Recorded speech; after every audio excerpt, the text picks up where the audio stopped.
பானு வணக்கம். பில்கிஸ் பானு வழக்கில் நேற்றைய தினம் உச்சநீதிமன்றம் ஒரு பரபரப்பான வரவேற்கத்தக்க ஒரு தீர்ப்பு வழங்கினார்கள்.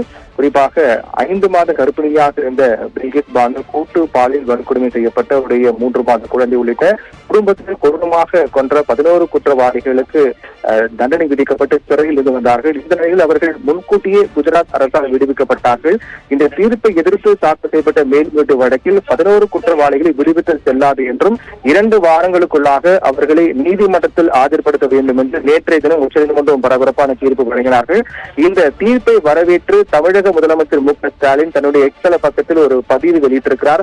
அந்த பதிவில் சகோதரி பில்கிஸ் பானு வழக்கில் இறுதியில் நீதி நிலைநாட்டப்பட்டிருக்கிறது ஆறுதல் அளிக்கிறது என்றும் இருள் சூழ்ந்த வேளையில் நம்பிக்கை தரும் ஒலிக்கீற்றாக உச்சநீதிமன்ற தீர்ப்பு அமைந்திருக்கிறது என்று குறிப்பிட்டிருக்கிறார். மேலும் குஜராத் மாநில பாஜக அரசு உண்மைகளை மறைத்து குற்றவாளிகள் உடனடியாக இருந்திருக்கிறது என்று உச்சநீதிமன்றம் விதித்துரைத்திருப்பது அரசியல் லாபங்களுக்காக நீதி வளைக்கப்பட்டதை வெளிச்சம் போட்டு காட்டியிருக்கிறது என்றும் தங்களுக்கு வேண்டியவர்கள் என்றால் உண்மைகளை மறைத்து நீதிமன்றத்தையே தவறாக வழி நடத்தி கொடும் குற்றவாளிகளை விடுவிக்க பிரயத்தனம் செய்யும் பாஜக ஆட்சியாளர்கள் எதிர்க்கட்சிகள் ஆட்சி செய்யும் மாநிலங்களில் நீண்ட கால சிறைவாசிகள் நன்னடத்தையின் அடிப்படையிலும் வயதுமூப்பு கருதியும் சட்டப்பூர்வமாக முன் விடுதலை செய்யும் முயற்சிகளுக்கு முட்டுக்கட்டை போடுவது அவரது இரட்டை நிலைப்பாட்டை காட்டுகிறது என்று தெரிவித்திருக்கிறார்.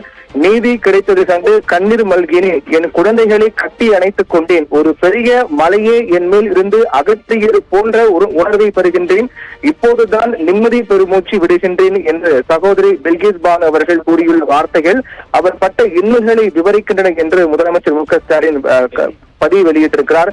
அதே போன்று நீதி கேட்டு அவர் நடத்திய நெடும் பயணத்துக்கு கிடைத்துள்ள வெற்றி என்றும் பாதிக்கப்படும் ஒவ்வொரு பெண்ணுக்கும் ஊக்கத்தையும் போராடும் மன உறுதியையும் தருவதாகவும் அஞ்சாமலும் சலிப்பின்றியும் அவர் நடத்திய போராட்டம் வரலாற்றில் நிலைத்து நிற்கும் என்றும் அவருக்கு துணையாக நின்ற மூத்த வழக்கறிஞர்கள் உள்ளிட்ட ஜனநாயக சக்திகள் அனைவருக்கும் என் பாராட்டுகள் என்று தமிழக முதலமைச்சர் மு.க.ஸ்டாலின் தன்னுடைய எக்ஸல பக்கத்தில் பதிவு வெளியிட்டிருக்கிறார். பானு, தகவலுக்கு நன்றி பிரவீன்குமார்.